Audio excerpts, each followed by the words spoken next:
அனைவருக்கும் வணக்கம். நம்முடைய சேனலை தொடர்ந்து சப்ஸ்கிரைப் பண்ணி நம்முடைய வீடியோக்களை லைக் பண்ணி சப்போர்ட் பண்ணுற அனைவருக்கும் மிகப்பெரிய நன்றி.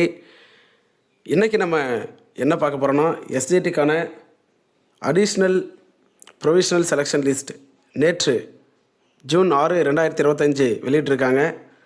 அதாவது ஒரு 2 நாட்களுக்கு முன்பு அடிஷ்னல் சிவி லிஸ்ட் அப்படின்றது வெளியிட்டாங்க. குறிப்பாக இது பார்த்திங்கன்னா இந்த ஒரு 35 ஆசிரியர்களுக்கான அடிஷ்னல் சிவி லிஸ்ட் வெளியிட்டிருந்தாங்க.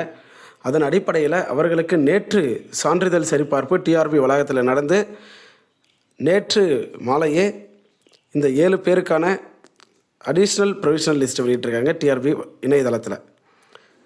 ஸோ இந்த பட்டியலில் இடம்பெற்றிருக்கக்கூடிய அனைத்து ஆசிரியர்களுக்கும் நம்முடைய சேனல் சார்பாக மனமார்ந்த வாழ்த்துக்களை நான் தெரிவிச்சுக்கிறேன்.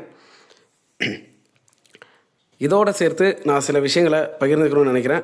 அதனையும் நீங்கள் கொஞ்சம் கவனமாக கேட்கணும் அப்படின்றத நான் கேட்டுக்கிறேன். குறிப்பாக நம்முடைய கமெண்ட்ஸில் நிறைய கொஸ்டின்ஸ் வருது. அதில் 1 or 2 கொஸ்டின்ஸ்க்கு நான் ஆன்சர் பண்ணுறேன். நிறைய பேர் என்ன கேட்குறாங்கன்னா, சார் கவுன்சிலிங் ரிலேட்டட் ஏதாவது வாட்ஸ்அப் குரூப் ஏதாவது இருக்கா சார், அதனுடைய லிங்க் எனக்கு கொடுங்க சார்னு கேட்குறாங்க. அதாவது கவுன்சிலிங் ரிலேட்டட் வாட்ஸ்அப் குரூப் எனக்கு தெரிந்து எதுவும் இல்லை.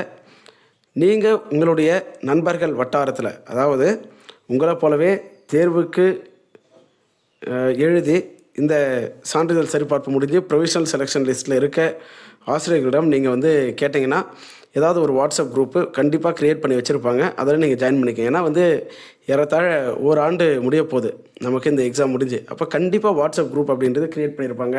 ஏன்னா ஆன்சர் கீ வர்றதுக்கெல்லாம் தாமதமாச்சு. அது தொடர்பான முன்னெடுப்பு செய்கிறதுக்கும் சரி, இப்போ ப்ரொவிஷனல் லிஸ்ட் வந்ததுனால இந்த ஆசிரியர்கள் கண்டிப்பாக ஒரு வாட்ஸ்அப் குரூப் க்ரியேட் பண்ணி வச்சுருப்பாங்க. அந்த குரூப்பில் நீங்கள் ஜாயின் பண்ணிக்கோங்க.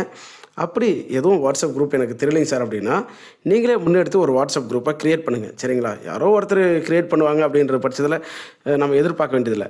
ஏன்னா குரூப் க்ரியேட் பண்ணுறவர்தும் நம்மளை போல் ஒரு ஆசிரியர் தான். அந்த முன்னெடுப்பு நம்மளே செய்யலாமே. அந்த நோக்கத்தோடு நீங்கள் என்ன பண்ணுங்கன்னா, நீங்களே ஒரு வாட்ஸ்அப் குரூப் க்ரியேட் பண்ணிக்கோங்க.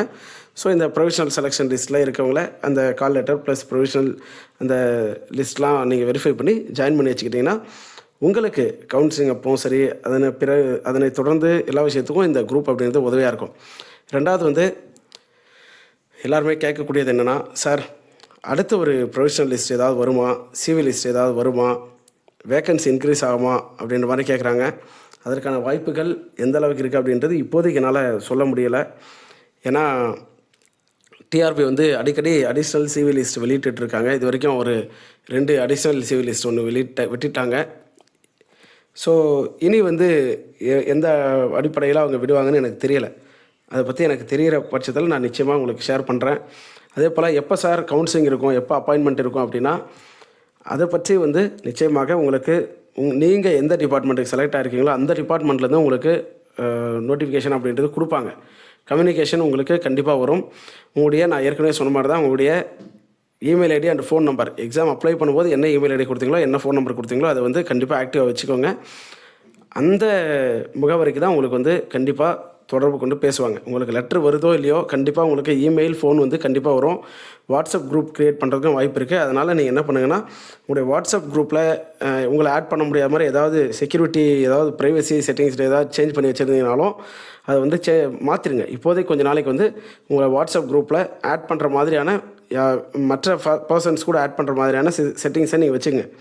எதனால் நான் சொல்கிறேன்னா, ஏதாவது ஒரு இப்போ சின்ன சின்ன டிபார்ட்மெண்ட்லாம், சென்னை கார்பரேஷன்லாம் பார்த்திங்கன்னா வாட்ஸ்அப் குரூப் க்ரியேட் பண்ணதை நானே பார்த்துருக்கேன் பிடிபிஆர்டிக்கு. அப்படி இருக்கும்போது வாட்ஸ்அப் குரூப் ஏதாவது க்ரியேட் பண்ணாங்கன்னா, நீங்கள் க்ரியேட் பண்ண முடியாத மாதிரி செட்டிங்ஸை வச்சுருந்தீங்கன்னா அங்கே உங்களுக்கு பிரச்சனை வர்றதுக்கு வாய்ப்பு இருக்குது.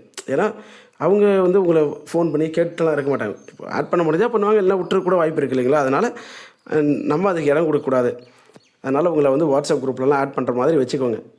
சரிங்களா? ஒவ்வொரு டிபார்ட்மெண்ட்லேருந்தும் தனிப்பட்ட முறையில் கம்யூனிகேஷன் வரும். சரிங்களா? இப்போ சென்னை கார்பரேஷன் சென்னை கார்பரேஷன் சம்மந்தப்பட்டவங்களுக்கு வரும். ஆதிதிராவிட நலத்துறையிலேருந்து ஆதிதிராவிட நலத்துறைக்கு சம்மந்தப்பட்டவங்களுக்கு வரும். சரிங்களா? எல்லா டிபார்ட்மெண்ட்டுக்கும் ஒரே நாளில் கம்யூனிகேஷன் அப்படின்றது வராது. ஏன்னா அந்தந்த துறையில் அவங்கவுங்க அந்தந்த துறைக்குன்னு தனித்தனி அதிகாரிகள் இருக்காங்க.